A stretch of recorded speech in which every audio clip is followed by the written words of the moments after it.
오늘 본문 말씀은 이제 지난주에 이어서 계속 이어지는 것입니다. 오늘 아마 이제 결론이 될 것 같습니다. 계속 말씀을 드리는 거지만 이 본문 말씀은 무서운 말씀이라는 것을 항상 기억하시길 바랍니다.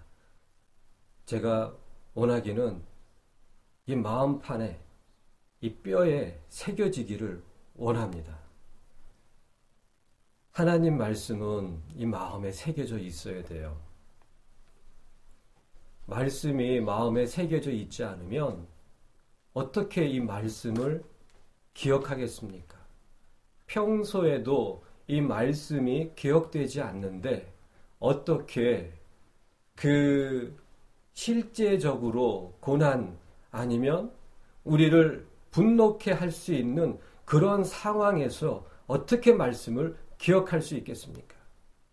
평소에도 이 말씀이 마음에 기억되지 않는데 어떻게 진정한 세상 속에서 그 말씀을 기억할 수 있겠습니까? 말씀을 기억하지 못하는데 어떻게 말씀을 붙잡으며 살 수 있겠습니까? 처음 것이 안 되면 너무나도 당연하게 그 뒤에 것들은 될 수가 없는 거예요. 어리석은 사람들은 그 뒤에 것을 바라면서 이 처음 것을 붙잡지 않는 거예요. 그 생각과 이 믿음의 태도와 신앙 생활이 너무나도 다 바뀌어 있어요. 다 뒤바뀌어 있는 거예요. 여호와를 기뻐하라 이렇게 나와 있어요. 그리하면 이렇게 나와 있는 거예요. 너의 마음의 소원을 이루어 주시리라. 이것이 시편 37편의 말씀이에요. 하지만 지금 이 현대 교회의 대부분의 교인들은 하나님, 제 마음의 소원을, 제 기도 제목을 응답하여 주시옵소서. 그리하면 제가 여호와를 기뻐하겠나이다.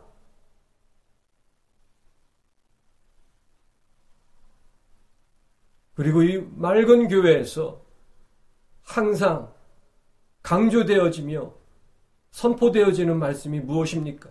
먼저 그의 나라와 그의 의를 구하라. 그리하면 또 이렇게 나와 있지 않습니까?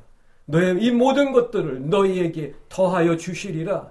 하지만 섞인 자들은, 이 염소들은 먼저 더하여 주시기를 원하는 거예요. 주님, 더하여 주시옵소서. 그리하면 당신의 나라와 당신의 의를 구하겠습니다. 다 뒤바뀌어버린 거예요. 그게 바로 인본주의예요.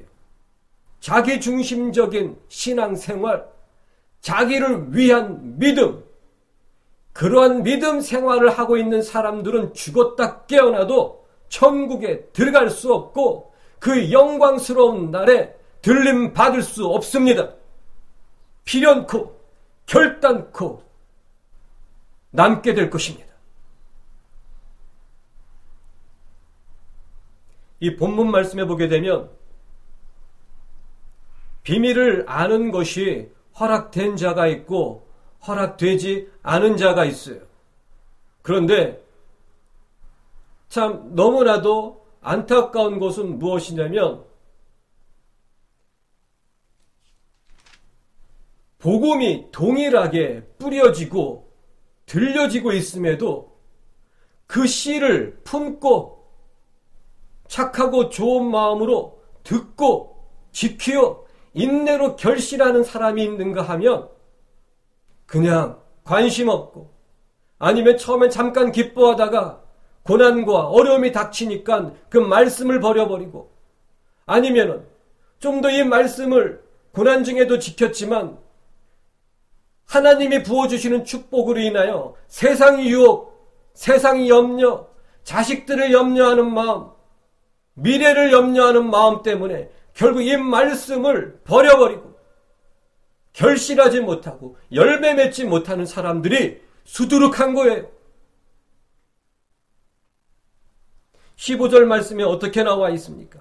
이 백성들의 마음이 완악하여져서 그 귀는 듣기에 둔하고 눈은 감았으니 이는 눈으로 보고 귀로 듣고 마음으로 깨달아 돌이켜 내게 고침을 받을까 두려워함이라.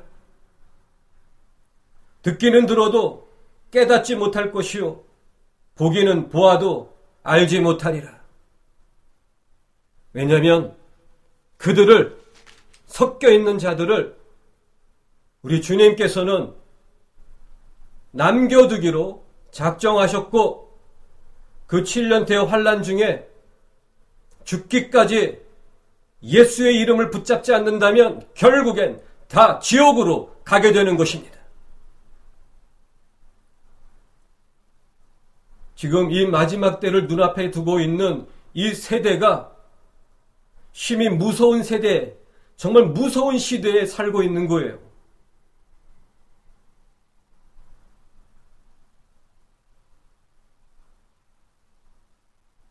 (12절) 말씀을 보기를 원합니다. 무릇 있는 자는 받아 넉넉하게 되되 무릇 없는 자는 그 있는 것도 빼앗기리라. 있는 사람은 넉넉하게 되고 없는 자는 그 있는 것까지도 빼앗기게 되리라 말씀하고 있는 거예요. 무엇을 얻고 그리고 무엇을 빼앗긴단 말입니까? 진리예요. 진리를 붙잡으며 진리로 살기 위해서 몸부림치는 사람은 더 받아서 넉넉하게 될 것이고, 그 마음에 예수를 믿는 그 믿음이 있지만 결국 자기의 축복과 사업 성공과 번영과 자녀들의 행복한 미래를 위해서, 자기를 위해서 믿는 자들은 그 믿음마저도 결국에는 빼앗기게 될 것이라고 말씀하고 있는 거예요. 이건 경고입니다. 구원이 있을지라도 지금 그 믿음이 말씀을 향하지 아니하고 그 믿음이 세상적인 축복, 그것을 향하고 있는 사람들은 결국에 있는 것마저도 빼앗기게 될 것이라고 말씀하고 있는 거예요. 그것이 바로 지금 이 시대의 무서움입니다. 우리 예레미야서 24장을 보기를 원합니다.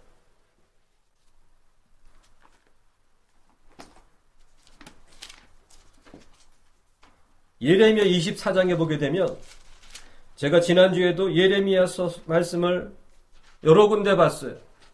오늘도 역시 예레미야를 보기를 원합니다. 예레미야를 읽게 되면 정말 눈물이 나요. 멸망을 당하는 남유다도 불쌍하지만 그들을 붙잡으시고 그 마음을 돌이키시고 수없이 돌이키셨던 여호와 하나님의 그 마음 아픔이 느껴지기 때문에 눈물이 납니다.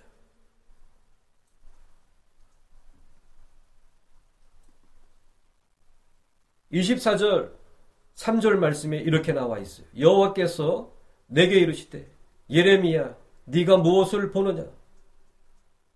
내가 대답하되 무화과이온데 그 좋은 무화과는 극히 좋고 그 악한 것은 극히 악하여 먹을 수 없게 악하나이다. 이것이 지금 이 시대 현대교회의 현실입니다. 광주리 안에 들어있는 거예요. 교회 밖에 세상 사람들을 얘기하는 것이 아니고 예수의 이름을 부르짖으면서 예수를 찬양하면서 그 교회당에 모여있는 그들을 향하여 말씀하고 있는 거예요. 섞여 있는 거예요. 하나님, 좋은 것은 극히 좋고 악한 것은 극히 악하여 먹을 수 없을 정도로 악합니다. 이것이 현대교회의 모습이에요. 그렇기 때문에 있는 자는 받아서 넉넉하게 되고 없는 자는 있는 것까지도 빼앗기게 되는 것입니다. 그 의미는 무엇입니까? 지금 이 시대에 세상 바라보지 않고 자기의 욕심을 내려놓고 날마다 자기의 욕심을 부인하며 마귀가 뿌리는 그 생각을 날마다 부인하며 오직 예수만을 붙잡기를 원하는 그들은 더욱 거룩해질 것이며 예수의 이름을 부를지라도 결국 사업 성공과 세상적인 축복과 번영과 자녀들의 부유하고 편안한 미래를 위해서 결국 자기를 위해서 자기 것을 위해서 예수의 이름으로 기도하고 예배드리고 11조 드리고 봉사하는 그 모든 사람들은 결국엔 빼앗김으로 더욱 악하게 될 것입니다. 그렇기 때문에 그들은 보아도 보지 못하고 들어도 듣지 못하고 깨닫지도 못하고 돌이키지도 못하고 회개하지도 못하고 결국엔 남게 되든지 아니면 지옥으로 가게 될 것입니다. 이것보다 더 무서운 징조가 어디 있단 말입니까? 세상 사람들은 세상 것 위에서 마음대로 살다가 결국엔 지옥 가는 것이 당연한 거예요. 무서울 것도 없어요. 너무나 당연한 징조입니다. 하지만 예수를 믿었지만 성령으로 시작하였다가 자기의 욕심을 잘라내지 못하고 마귀의 유혹에 그 유혹을 뿌리치지 못하고 세상을 쫓아감으로 예수를 버리고 자기의 욕심을 붙잡는 자들이 지금 이 현대 교회 안에 수두룩한 거예요. 넘쳐날 정도입니다.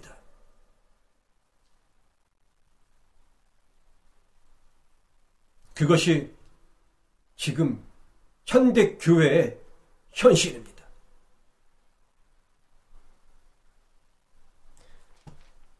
데살로니가 후서 2장을 보기 원합니다.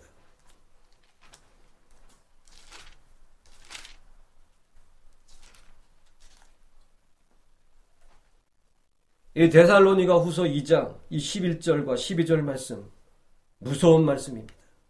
제가 그전에도 한번 말씀을 드렸어요.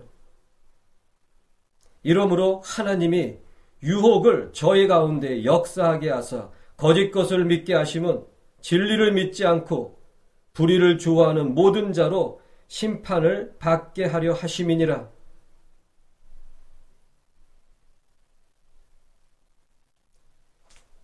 여기에서 이 유혹이 플라네라는 말씀이라고 제가 말씀을 드렸어요. 하나님이 유혹을, 근데 유혹이 이 플라네인데 번역이 조금 부족합니다. 유혹이 아니라 미혹이에요. 요한일서 4장 말씀해 보게 되면 진리의 영과 미혹의 영을 이로써 아니란 말씀이 있는데 여기에서의 이 미혹의 영 할 때 이 미혹이 동일한 단어입니다. 요한일서 4장 말씀에는 이 플라네를 미혹으로 쓰고 있어요. 결국 유혹보다는 미혹이 더 정확한 번역입니다. 하나님이 미혹을 저희 가운데 역사하게 하시겠다고 말씀하고 계시는 거예요. 그러므로 그들은 거짓 것을 믿게 되는 거예요. 하나님께서 이 현대교회에 미혹을 허락하심으로 거짓 것을 믿게 하시는 그 이유가 무엇입니까? 자, 다시 한번 먼저 말씀을 드리기 원합니다. 보아도 보지 못하며 들어도 듣지 못하게 하시는 그 이유가 무엇입니까? 깨달아 돌이켜 구원을 얻지 못하게 하심이라고 나와 있는 거예요. 지금 또 하나님께서 그들에게 미혹을 허락하심으로 거짓 것을 믿게 하시는 그 이유가 무엇입니까? 방금 읽었던 12절 말씀이에요. 진리를 믿지 않고 불의를 좋아하는 모든 자로 심판에 받게 하려 하심이니라. 이 심판은 무엇입니까? 첫 번째 부활의 심판이 아니라 두 번째 사망의 심판, 결국 지옥 가게 되는 그 심판을 의미하는 것입니다.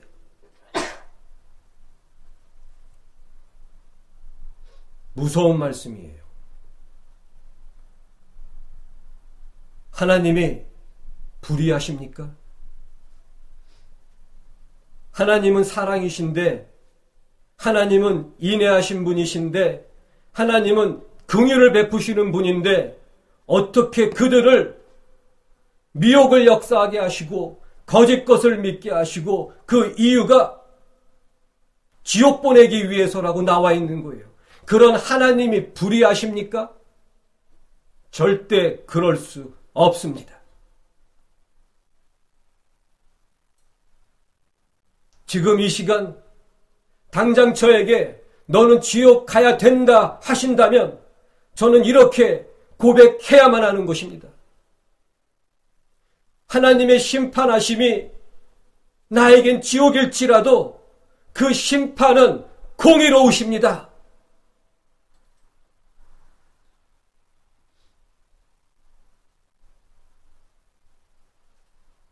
진리를 믿지 않고 결국 예수를 부르짖고 예수를 찬양하고 심지어는 찬양할 때 눈물을 흘리고 기도하고 금식할지라도 그러한 모든 것들이 자기를 위한 것이라면, 이 세상의 행복을 위한 것이라면, 자기 자녀들의 미래를 위한 것이라면 그 사람은 지옥 가야 마땅합니다.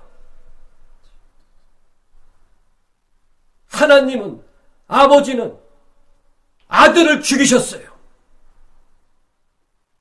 이 세상에서 우리로 하여금 잘 먹고 잘 살게 하기 위해서 아들을 죽이신 게 아니라 세상을 포기할 수 있도록,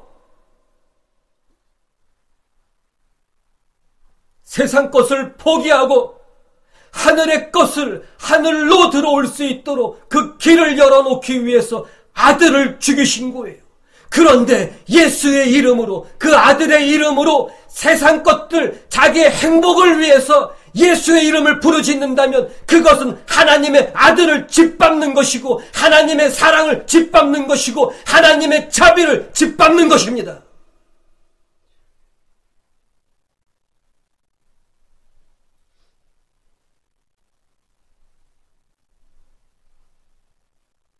지금 이 시대에 이 말씀이 이루어졌어요. 어떻게 이루어졌냐고요? 이미 잘 알고 있지 않습니까?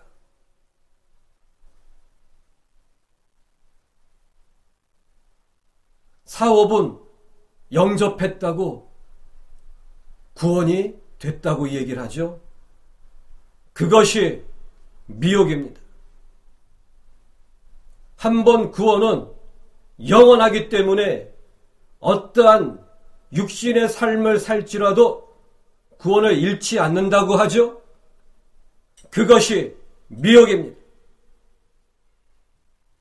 하나님은 아버지이시기 때문에 그 아버지가 자식 잘 되길 원하지, 이런 식으로 하면서 이 세상에서 하나님 아버지께서도 잘 먹고 잘 살기를 원하신다. 번영신학, 구복신앙, 이것이 미혹입니다.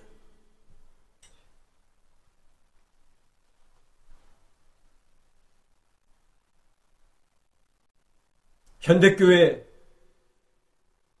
이제는 더 무서운 일이 이미 벌어졌어요. 무엇입니까? 종교 통합입니다.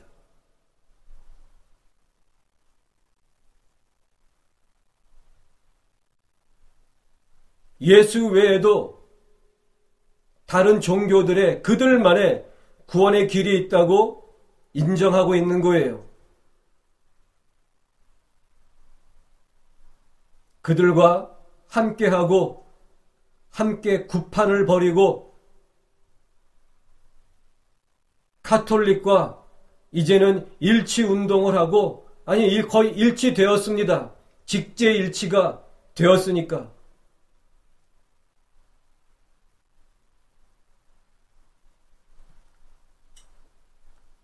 바로 눈앞이기 때문에 나타나는 가장 무서운 징조가 무엇입니까? 바로 배도입니다.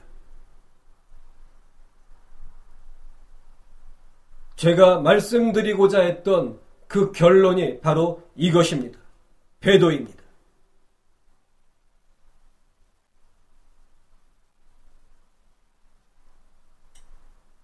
방금 읽었던 데살로니가 후서 2장에 이런 말씀이 나와 있습니다. 1절부터 제가 읽겠습니다.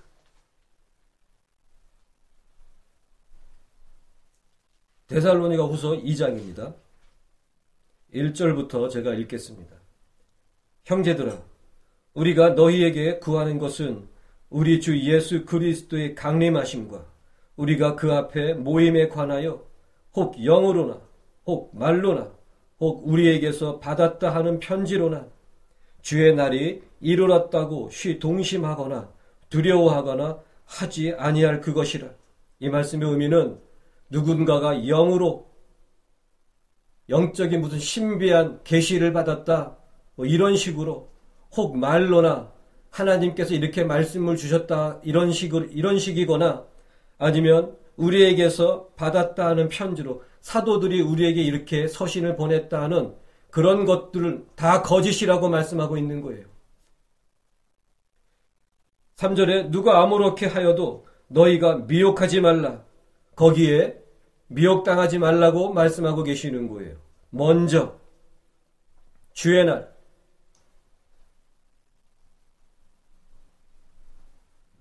여기 1절에 아까 그 그리스도의 강림하심, 그 강림하심이 곧 있을 거라고 할지라도 미혹되지 말라. 먼저, 즉 그리스도의 강림하심, 들림받는 그 날이 있기 전에 그 앞서 이러한 일이 일어나야 된다고 말씀하고 계시는 거죠. 무엇입니까? 배도하는 일이 있고 배도입니다. 그리고 불법의 사람, 곧 멸망의 아들이 나타나기 전에는 이르지 아니하리라. 적그리스도는 이미 나타났든지 나타났음에도 아직 이 교회가 그가 적그리스도인지 그 정체를 아직 모르고 있을지도 모르고, 아니면 아직 나타나지 않았을 수도 있습니다. 어쨌든 그 적그리스도는 나타나게 되어 있어요. 그의 종말은 이미 지옥이기 때문에 무서운 징조도 아니에요. 그래요, 무서운 징조예요. 하지만 가장 무서운 징조는 아닙니다. 나타나야 할 게 나타난 것뿐이에요. 가장 무서운 징조는 결론적으로 바로 이 배도입니다. 교회 안에서 예수를 믿는다고 하는 그 섞여 있는 자들 사이에서 일어나는 일이기 때문에 가장 무서운 징조예요. 왜? 그 결국은 지옥이기 때문에. 성령으로 시작하였다가 결국에는 지옥으로 가게 되는 것이기 때문에 예수를 믿었지만 결국에는 지옥으로 가게 되는 것이기 때문에 지금 예수의 이름으로 기도하고 있고 예수를 찬양하며 예배를 드리고 있을지라도 결국에는 지옥이기 때문에 이 배도야말로 가장 무서운 징조인 것입니다. 결국 이 배도는 그 욕심 때문에 들어온 것입니다. 정말 어처구니 없는 일들이 벌어지고 있지 않습니까? 가톨릭하고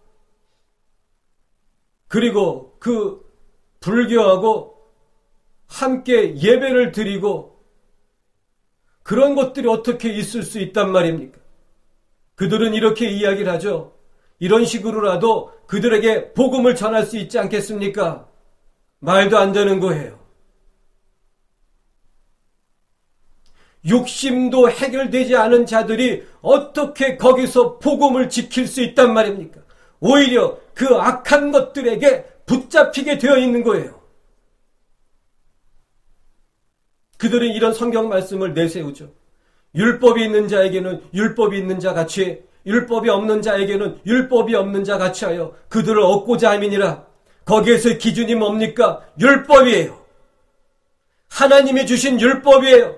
불교의 법도 아니고 가톨릭의 그 마리아의 법도 아니고 그 무당들이 섬기는 그 무속인의 법도 아니고 하나님이 주신 그 율법의 기준이란 말입니다.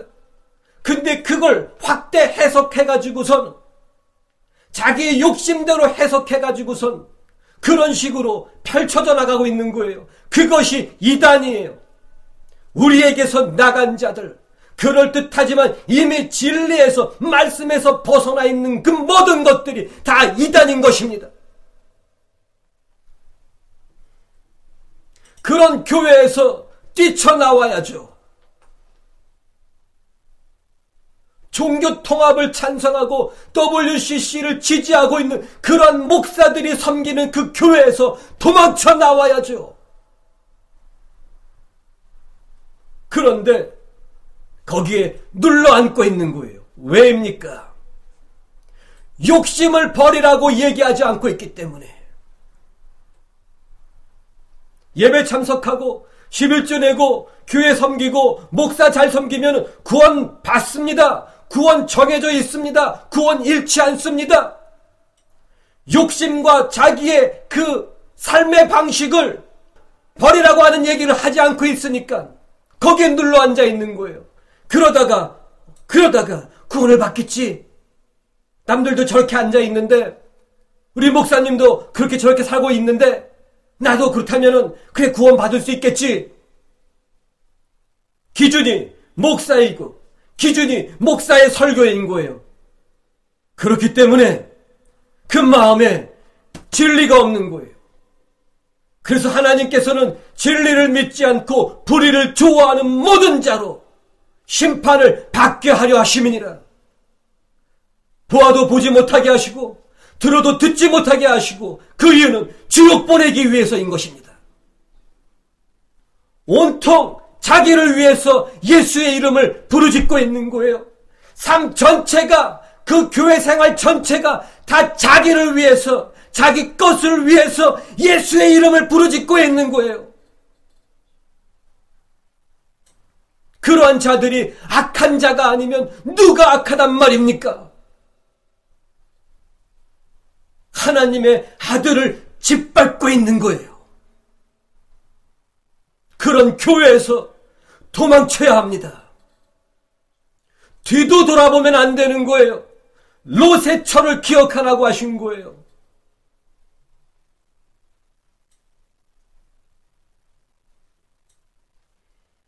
구원 누가 쉽다고 합니까?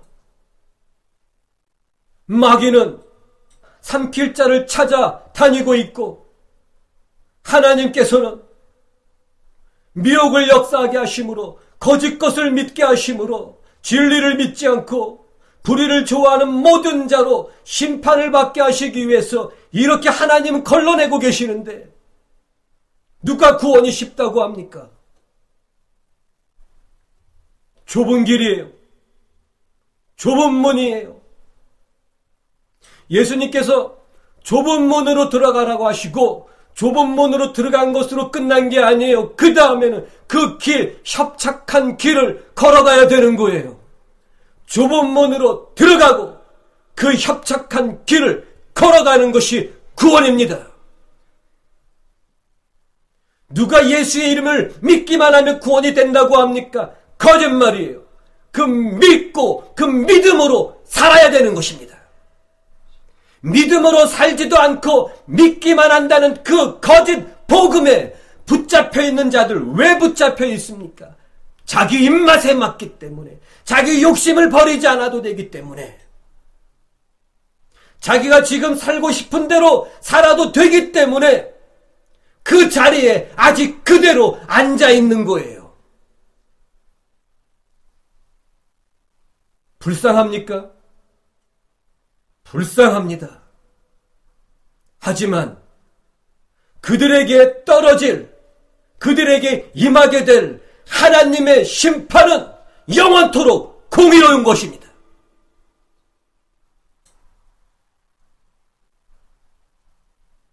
기도하겠습니다.